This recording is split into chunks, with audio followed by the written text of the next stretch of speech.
Magandang gabi po sa lahat. Ah,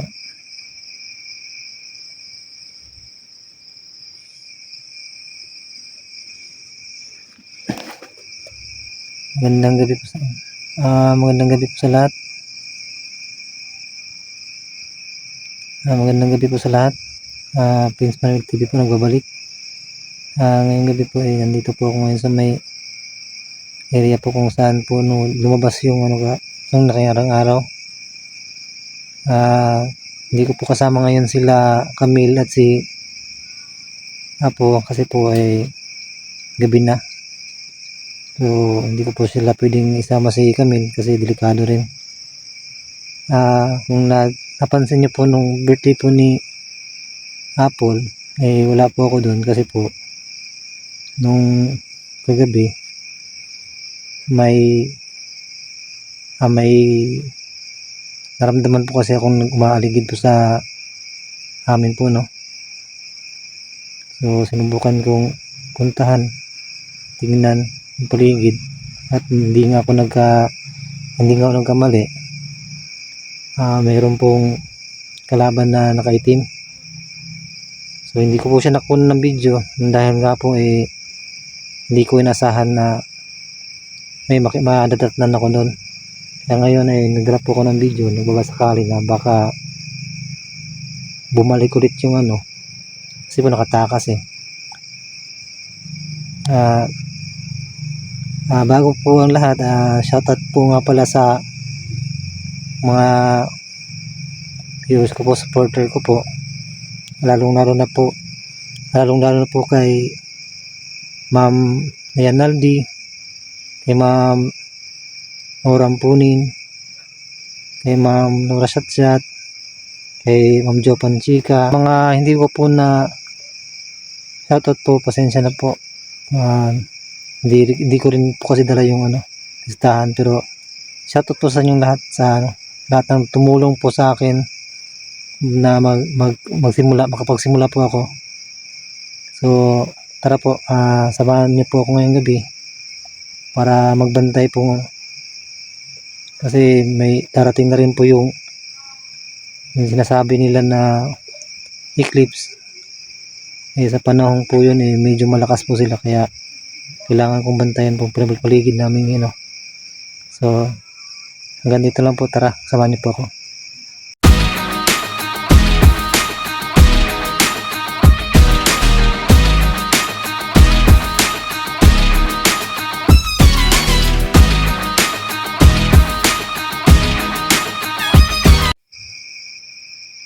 So nandito po ako ngayon sa lugar kung saan kagabi na kalaban ko yung nakaitim, no. Hindi ko matukoy kung kulto po ba yun o isang kampo ng kadiliman. Bali kagabi birthday ni Apple. Nung umuwi po ako galing ng trabaho po, kasi nag-extra po ako ng repack ng asukal.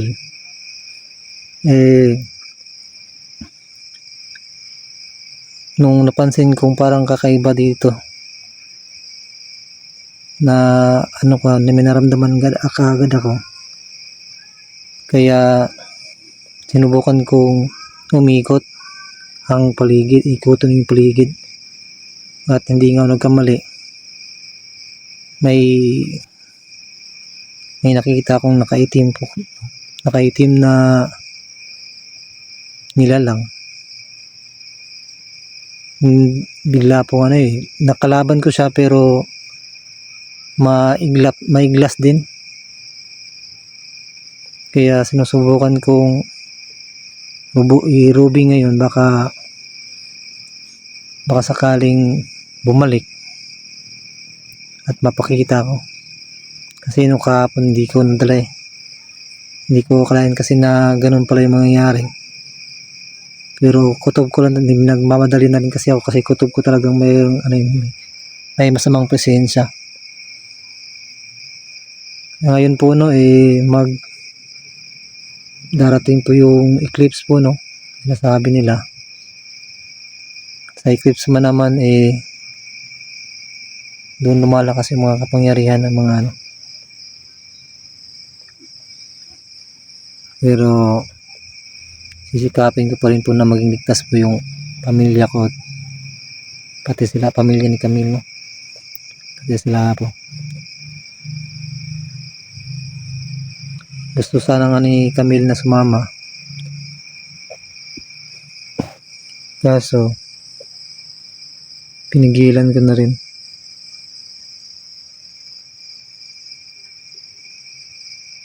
Gabi na po kasi. Ayoko rin naman siya mapahamak. Kung makakagalaw man ako ng maayos, yung ako na lang muna isang. Kasi gabi, okay lang sana kung umaga. Makikita ko yung nang maayos yung paligid.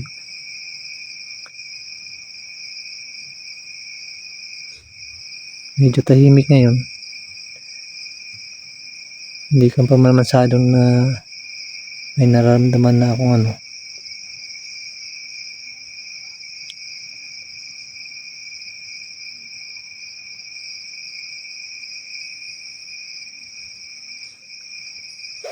Subukan po natin pumunta sa may bandang unahan po.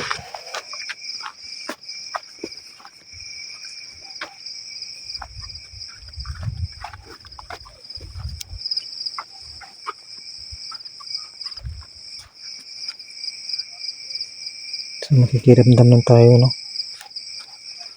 Subukan natin makiramdam ng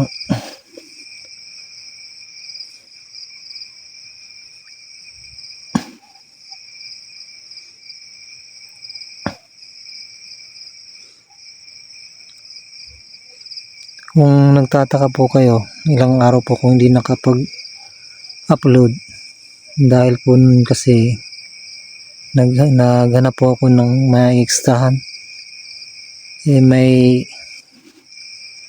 yan po sa isang tingero sa akin na yung pinsan niya po raw naghahanap ng extra repack ng ano ng asukal. Kaya yun, sinubukan ko po, no? Kaya naman po pala. Sa una lang po mahirap, pero madali na pag natuto ka na. Bali, ano lang po yun, kung may absent, kung may hindi papasok, ako po yung ano, tatawagan. Hindi naman po mahirap kasi sanay na rin naman po ako sa ano. Pero at least kahit paano po, mayroon akong nagagawa. Kahit paano po, nakakatulong na rin ako sa gastusin sa amin. Naiyan na rin po kasi ako kay Camille. At siyempre po, nag-iipon na rin din po ako para kay Kael. Sa anak ko. Tapos ano rin po, para po mabigyan din po yung mga ibang hunters na naging ng tulong. Siyempre kailangan din namin ng ano, allowance para makapunta po doon, makaipay, mag-iipon na rin din po.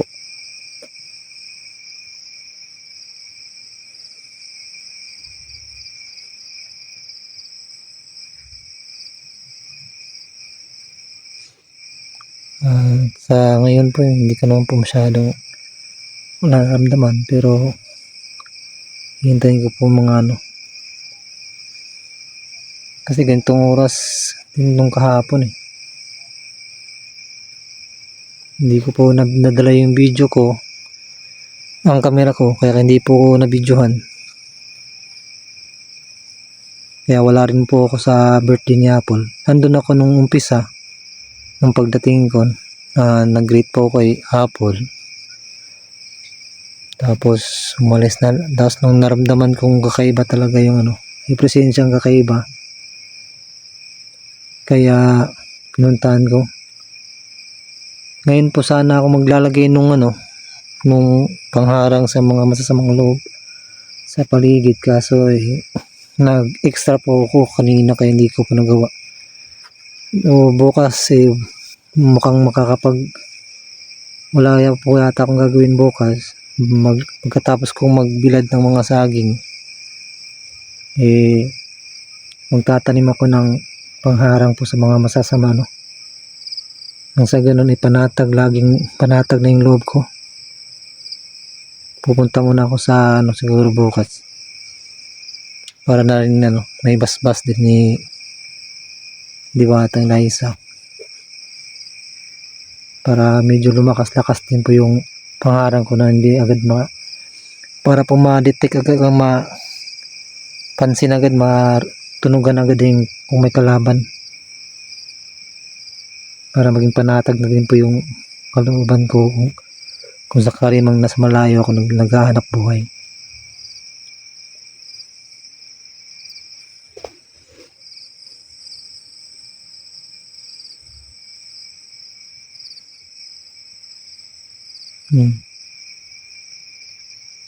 Yan. May po sa sa bagay, normal naman dito yan.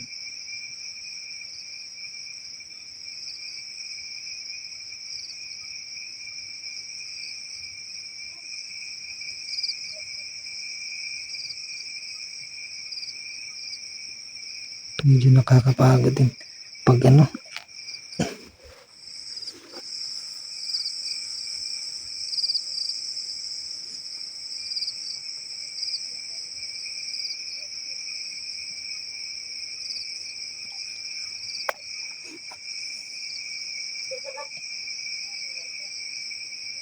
medyo mahina yung spot ko.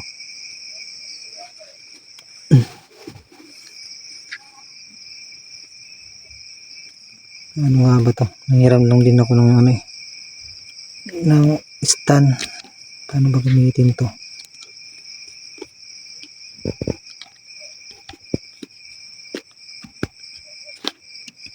Tumatayo to, alam ko eh.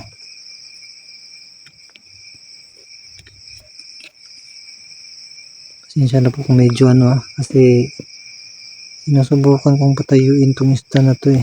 Alam ko tumatayo to eh. Hindi ko lang alam kung paano.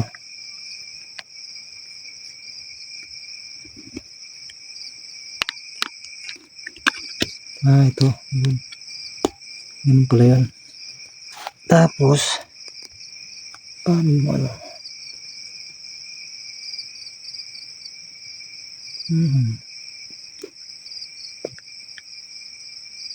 paano ito na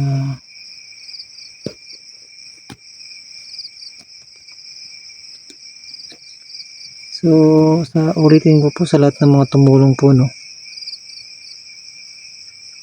Yan. Sa lahat pa ng tumulong sa akin po na makapag-umpisa mag-vlog, maraming salamat po talaga. At sa mga sumuporta po sa akin, nag-subscribe, nag-comment, nag-like na po sa mga video ko. Tapos puso po ako nagpapasalamat po sa inyo, no? Especially sa mga tumulong po, nag-sponsor ng mga gamit ko po para makapag-umpisa. Di ko po kayo mabanggit lahat, pero at least alam niyo po kung sino po kayo. Maraming salamat po. May naririnig ako doon na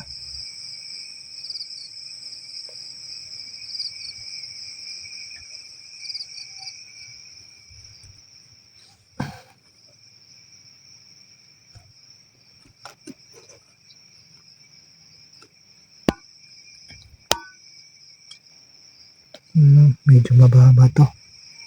Kailangan pataasin kaso wala na akong pampataas nito. Hanggang dyan lang talaga yung kita niya.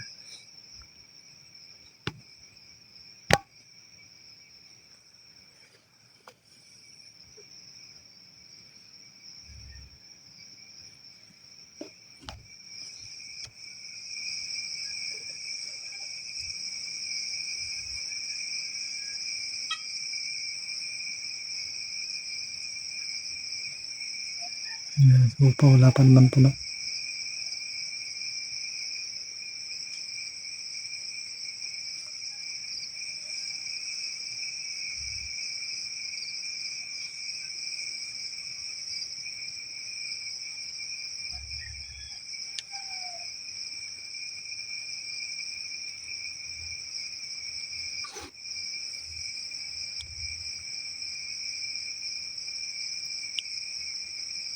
Medyo tahimik ngayon.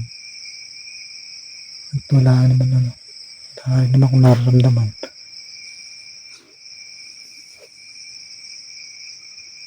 Mas mabuti nang makasiguro. Bali bukas po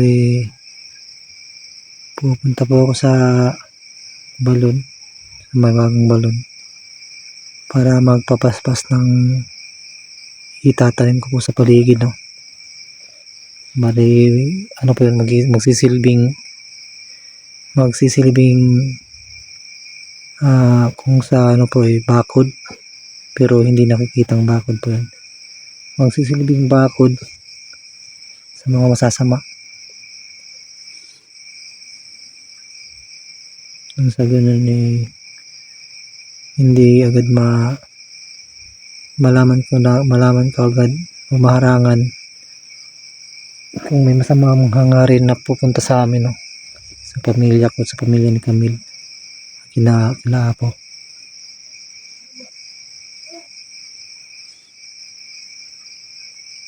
Medyo malamig dito mga idol, kay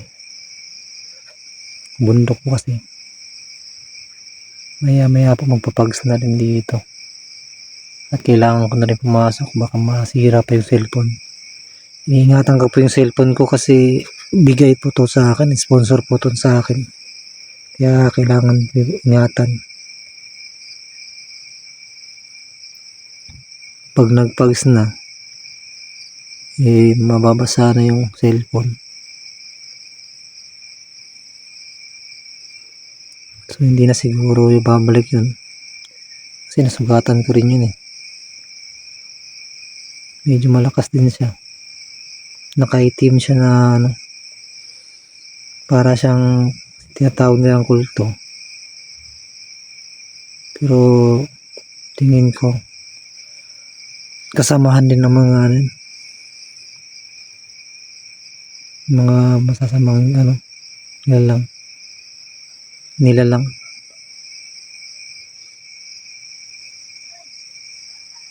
Hindi ko alam kung ano yung sadya niya, o baka nakipagtulungan na yun sa mga pulahan. Kasi nung nakaraan, nung wala ako, nung nasa trabaho ako, hinarang sila Camille at si Apo.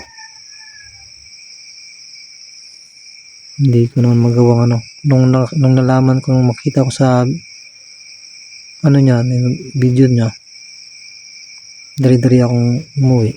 Pero wala, tapos na kasi yan talagang delay yung kasi sinadya namin talagang i-delay yung pag-upload para hindi masundan.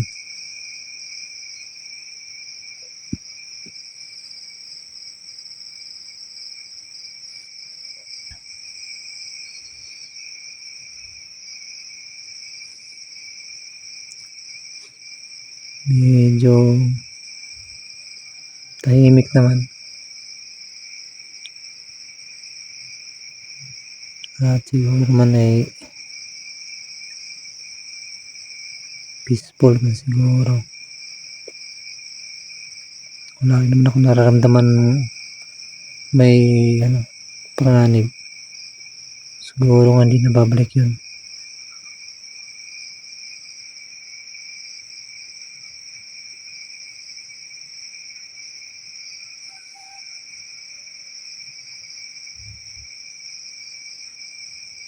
Pero maghihintay po ako dito hanggang ating gabi. Total wala naman akong pasok bukas. Tapos po ang sasama ko sila, pupunta kami ng may wagang balon para papaspasan na rin yung itatanim ko, nang sa ganun lumakas-lakas po. Nang sa ganun makakampante na rin ako. Sa mga supporter ko po, mga viewers po, salamat po sa panonood po, sa walang sawang pagsuporta sa akin.